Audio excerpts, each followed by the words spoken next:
Hello everyone, AKS IAS main శిక్షణ free ఇనిషియేటివ్కి స్వాగతం. This is Santosh కోక. ఈరోజు క్వశ్చన్ సంబంధించి చూసుకుంటే కళా సంస్కృతికి సంబంధించి మనం క్వశ్చన్ అయితే తీసుకున్నాం. Question for 16th July 2024. Analyse the role of digital platforms in promoting Indian culture globally. ప్రపంచవ్యాప్తంగా భారతీయ సంస్కృతిని ప్రోత్సహించడంలో డిజిటల్ వేదికల పాత్రను విశ్లేషించండి అని ఇచ్చారు. సో ఇక్కడ క్వశ్చన్ చూడగానే మనం ఫస్ట్ చేయాల్సిన 3 steps ఫార్ములా అనేది ఇక్కడ మనం చేసుకోవాలి. సో ఫస్ట్ చూస్తే క్వశ్చన్ రీడింగ్, ప్రశ్నని మనం కూలంకుషంగా చదవాల్సిన అవసరం అయితే ఉంది. క్షుణ్ణంగా చదవాలి. ఇక్కడ ముఖ్యంగా మన రూల్స్ ఏంటి, ఫస్ట్ ఎన్ని పార్ట్స్ ఉంది క్వశ్చన్ అనేది చూసుకోవాలి. ఇక్కడ ఓన్లీ 1 part ఉంది, నో ప్రాబ్లం. ఇక్కడ టాపిక్ ఏంటి, digital platforms, role of digital platforms in promoting Indian culture. Indian culture related గా కళా సంస్కృతికి సంబంధించి అడిగారు. రైట్, రీసెంట్ గా మనకి ఎప్పుడైతే ఇండియన్ కల్చర్ గురించి కళా సంస్కృతి గురించి మాట్లాడుతుంటే మనం స్టాటిక్ పార్ట్ ఎక్కువగా రాస్తుంటాం. బట్ రీసెంట్ ట్రెండ్ బట్టి మనం క్వశ్చన్ చూసుకుంటే ఇలాంటి ఇంటర్లింకింగ్ అంటే కాంటెంపరీ ఇష్యూస్ అంటే సమకాలీన అంశాలకి కనెక్ట్ చేసి అడుగుతున్నారు. సో అందుకని ఈ క్వశ్చన్ తీసుకున్నాం. సో అయితే ఇక్కడ డిజిటల్ ప్లాట్ఫామ్ సంబంధించిన పాత్ర ఏదైతే ఉందో దానికి సంబంధించి మనం క్వశ్చన్ అయితే అంశం అయితే ఉంది. సో అనలైజ్ అనేది క్వశ్చన్ ట్యాగ్ గా ఇక్కడ చెప్పుకుంటాం. అనలైజ్ అంటే ఏంటి, మనకిచ్చిన ప్రత్యేకించి కీవర్డ్స్ ఏవైతే ఉన్నాయో ఆ అంశానికి సంబంధించి డిఫరెంట్ పార్ట్స్ గా మనం డివైడ్ చేసుకుంటూ దాన్ని ఒక్కొక్కటి కనెక్టివిటీ చేసుకుంటూ ఎగ్జాంపుల్స్ తో రీసెంట్ ఫ్యాక్ట్స్ తో మనం రాయాలి.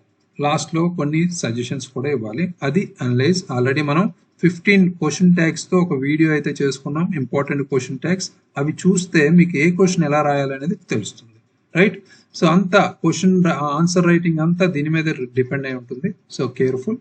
సో నెక్స్ట్ మనం ఇక్కడ ఇదంతా మనం కీవర్డ్స్ సంబంధించి చూసుకున్న రోల్ అనేది, పాత్ర అనేది ఇంకొక కీవర్డ్ గా, ప్రమోటింగ్ ఇండియన్ కల్చర్ గ్లోబల్లీ అనేది ఇంకొక కీవర్డ్ గా మనం తీసుకోవచ్చు. సో నెక్స్ట్ మనం బ్రెయిన్ స్టార్మింగ్ గా సెకండ్ స్టెప్ అయితే ఇక్కడ తీసుకుంటాం.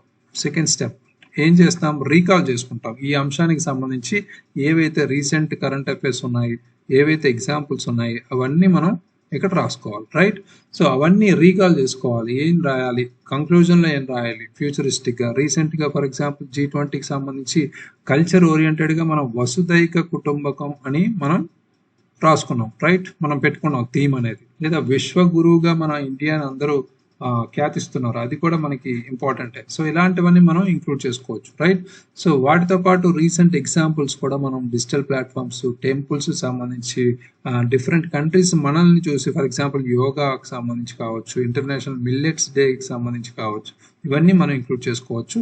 సో ఇవన్నీ మనం రీకాల్ చేసుకోవాలి 1 నిమిషంలో ఇక్కడే. రైట్, ఈ 2 స్టెప్స్ తర్వాత మనకి ప్రెజెంటింగ్ ద ఆన్సర్, మనం డైరెక్ట్ గా ఆన్సర్ రాసే ఫెసిలిటీ అంటే ఉంటుంది ఇక్కడ.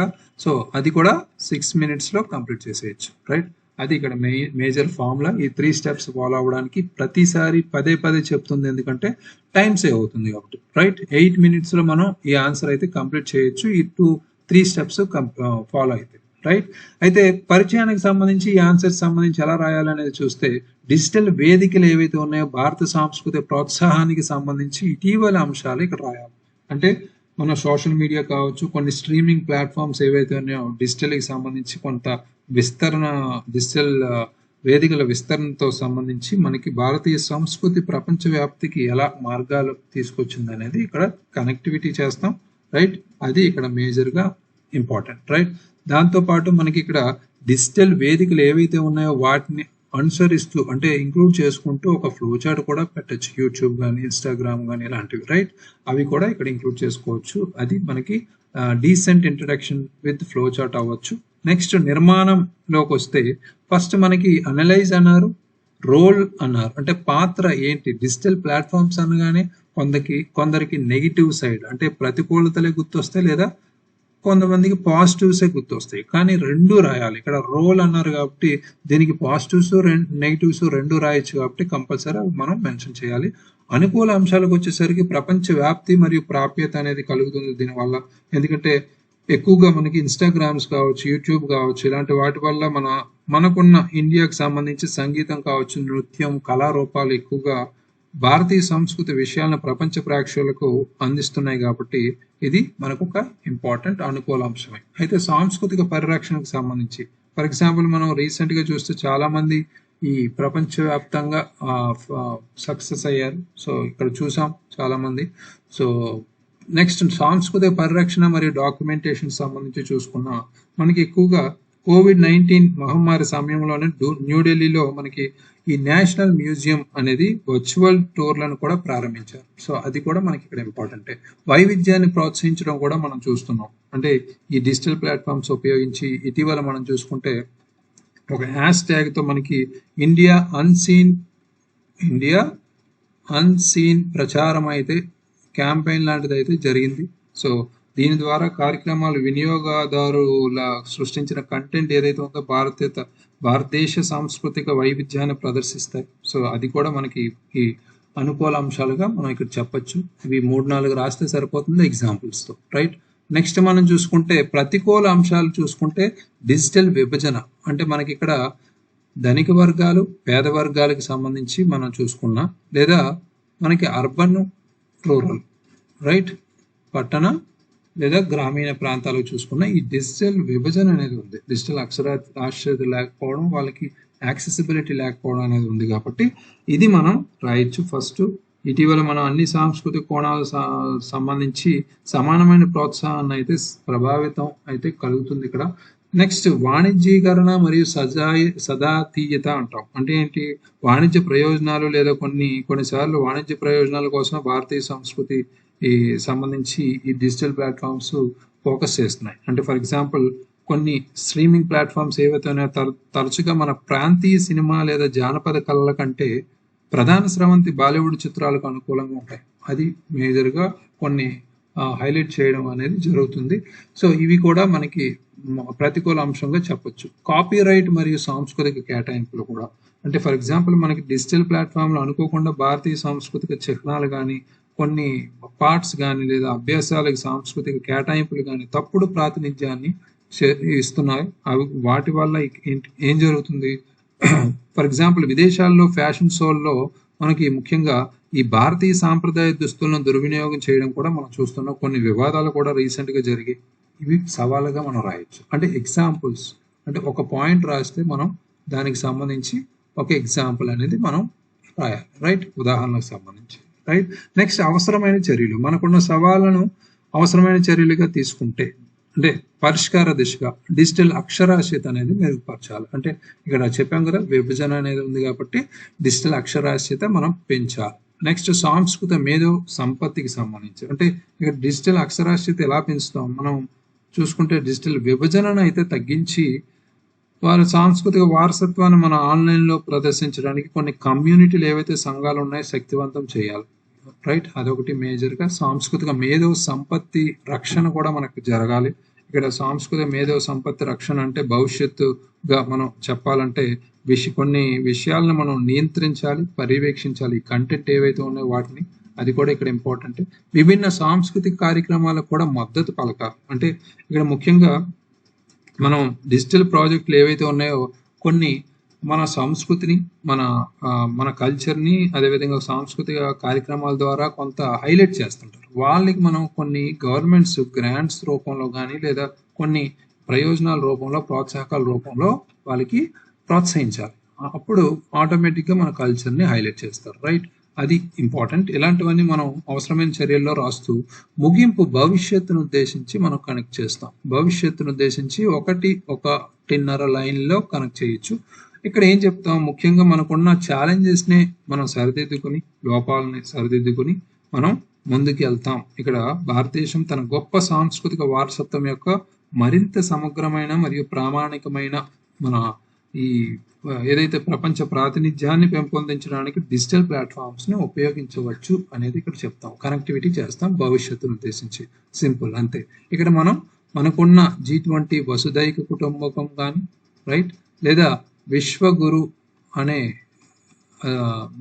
మనకున్న పేరు కానీ దానికి మనం ఇక్కడ లింక్ చేసుకోవచ్చు, రైట్, ఎగ్జాంపుల్స్లో.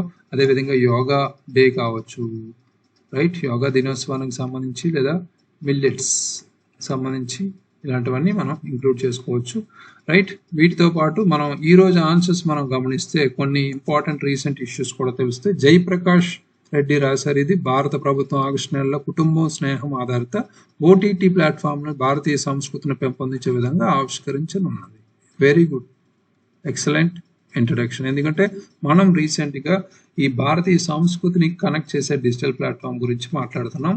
ఈ స్ట్రీమింగ్ ప్లాట్ఫామ్స్ని కనెక్ట్ చేస్తూ రాశారు.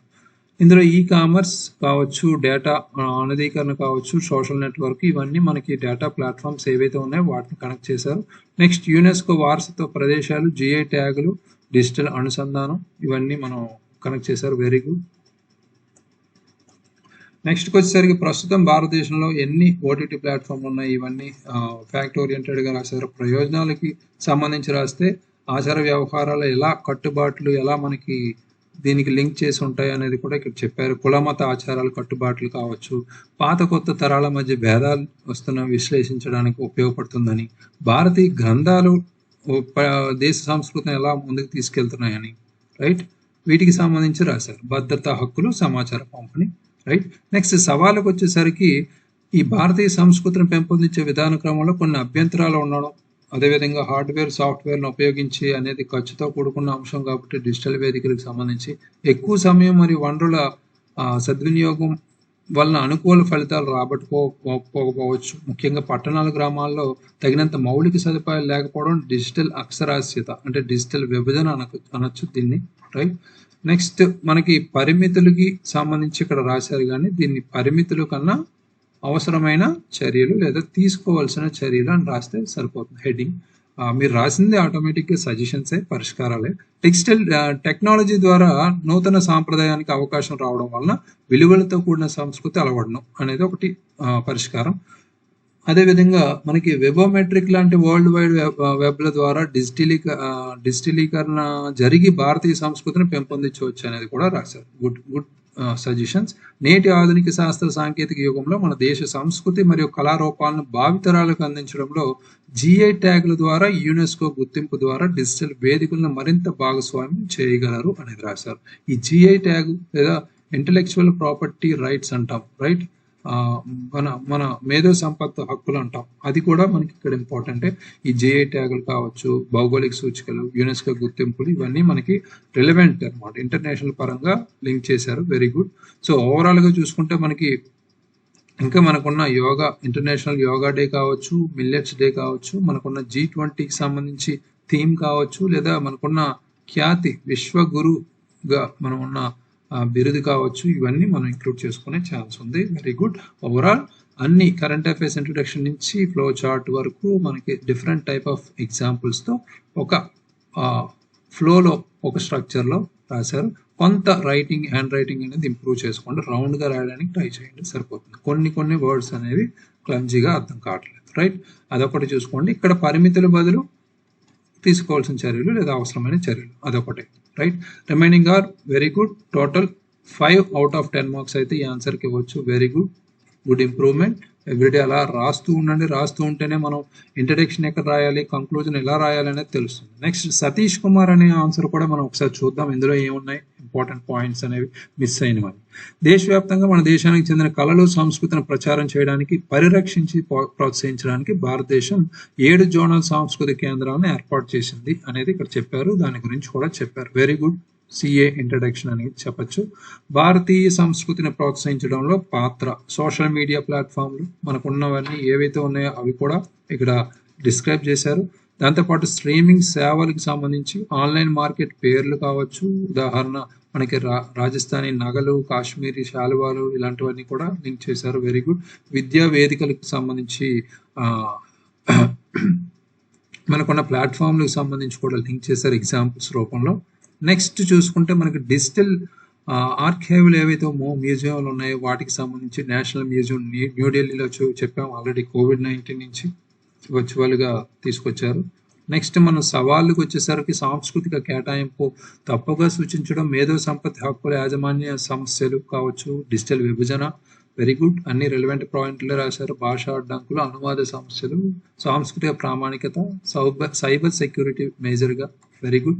Good examples. దీనికి గుడ్ పాయింట్స్, బట్ దీనికి ఎగ్జాంపుల్స్ జస్టిఫికేషన్ అనేది ఇస్తే సరిపోతుంది. ఇంకా 3 to 4 పాయింట్స్ రాస్తే చాలు, ఎగ్జాంపుల్స్ రాయండి. సూచనలకు వచ్చేసరికి సాంస్కృతికంగా సున్నితమైన సమగ్ర డిజిటల్ కంటెంట్ను అభివృద్ధి చేయాలని, బలమైన మేధో సంపత్తి హక్కులు, లైసెన్సింగ్ ఫ్రేమ్వర్క్లను ఏర్పాటు చేయాలని, డిజిటల్ ఇన్ఫ్రాస్ట్రక్చర్ యాక్సెసిబిలిటీని పెట్టుబడులు పెట్టాలనేది కూడా సంస్కృతి యొక్క స్థిరమైన బాధ్యతాయుతమైన వాణిజ్యీకరణను ప్రోత్సహించాలని, బలమైన సైబర్ సెక్యూరిటీ చర్యలు, బాధ్యతాయుత డేటా గోప్యత ప్రోటోకాల్ను కూడా అమలు చేయాలనేది రాశారు. Very good. మనకున్న డిజిటల్ పర్సనల్ ప్రొటెక్షన్ బిల్ కూడా మనం రాయొచ్చు ఇక్కడ. Very good. అది కూడా లింక్ చేసుకుంటే చట్టాలు, దానికి సంబంధించిన అధికారంలో ఇలాంటివన్నీ మనం చూసుకోవాలి. అంటే హిస్టరీకి సంబంధించిన సమకాలీన అంశం అడిగారు కాబట్టి అవి ఇంక్లూడ్ చేయొచ్చు, నో ప్రాబ్లం. ఇంకా మనం భౌగోళిక సూచికల గురించి ఇందాక మన ఆన్సర్లో చూసినట్టు యునెస్కో వంటి లేదా G20 చెప్పాం కదా, వస్తైక కుటుంబకం, విశ్వగురు, యోగా, మిల్లెట్స్ ఇవన్నీ ఎగ్జాంపుల్స్. ఈ సవాళ్ళను పరిష్కరించి పై సూచనలు అమలు చేయడం ద్వారా డిజిటల్ ప్లాట్ఫామ్లో భారతీయ సంస్కృతిని ప్రపంచవ్యాప్తంగా ప్రభావవంతంగా ప్రచారం చేయగలవు. భారతీయ వైవిధ్యమైన వారసత్వాన్ని ప్రపంచం అనుభవించడానికి, అభినందించడానికి వీలు కల్పిస్తుంది. ఓకే, ఒక ఫ్యూచరిస్టిక్ నోట్ అంటే భవిష్యత్తును ఉద్దేశించి లింక్ చేశారు. Very good. సో ఇక్కడ మిస్ అయిన అంశాలు చూసుకుంటే ఓవరాల్గా హోలిస్టిక్గా చూసుకుంటే పాత్రకు సంబంధించి అన్ని అంశాలు ఎగ్జాంపుల్స్తో రాశారు. బట్ సవాళ్ళకు వచ్చేసరికి ఎగ్జాంపుల్స్ మిస్ అయ్యాయి, అవి చూసుకోండి. సూచనలు కూడా మనం కొన్ని చట్టాలు, కొన్ని ఇంటర్నేషనల్ పరంగా, కొన్ని యునెస్కో ఇలాంటివన్నీ లింక్ చేసుకుంటే ఇంకా బాగుంటుంది. సో ఎలాగైనా ట్రై చేశారు ఆన్సర్ రాయడానికి ఒక ప్రాపర్ స్ట్రక్చర్ అండ్ అప్రోచ్లో. Very good. Out of 10 marks అయితే దీనికి కూడా 5 మార్క్స్ అయితే ఇవ్వచ్చు. Very good, very good. Keep it up. Every time writing answers every day. So అది మనకి మెయిన్. రెగ్యులారిటీ ఉంటే కంపల్సరీ మనం ఇంప్రూవ్ అవుతాం. అది main section. Question for 17th July 2024, day 19. Explain about sustainable urban development and analyse the challenges faced by Indian cities in achieving it. సుస్థిరమైన పట్టణ అభివృద్ధి గురించి వివరించండి మరియు దాన్ని సాధించడంలో భారతీయ నగరాలు ఎదుర్కొంటున్న సవాళ్లను విశ్లేషించండి అని ఇచ్చారు. ఇది ముఖ్యంగా మనం భూగోళ శాస్త్రం సబ్జెక్ట్ ద్వారా మనం కవర్ చేసుకుంటాం. Very very important. ఎందుకంటే రీసెంట్గా మనకి పట్టణీకరణ లేదా పట్టణ అభివృద్ధికి సంబంధించి చాలా సమస్యలు మనకి కనిపించాయి ఇటీవల వార్తల్లో. సో దానికి సంబంధించి కంపల్సరీ డ్యామ్ షూర్గా అడిగే క్వశ్చన్స్ ఇవి. సో కంపల్సరీ రాసి పంపించండి. మీ ఆన్సర్స్ అసైన్మెంట్ సెక్షన్లో అప్లోడ్ చేయండి AKS యాప్లో. Thank you very much. All the very best.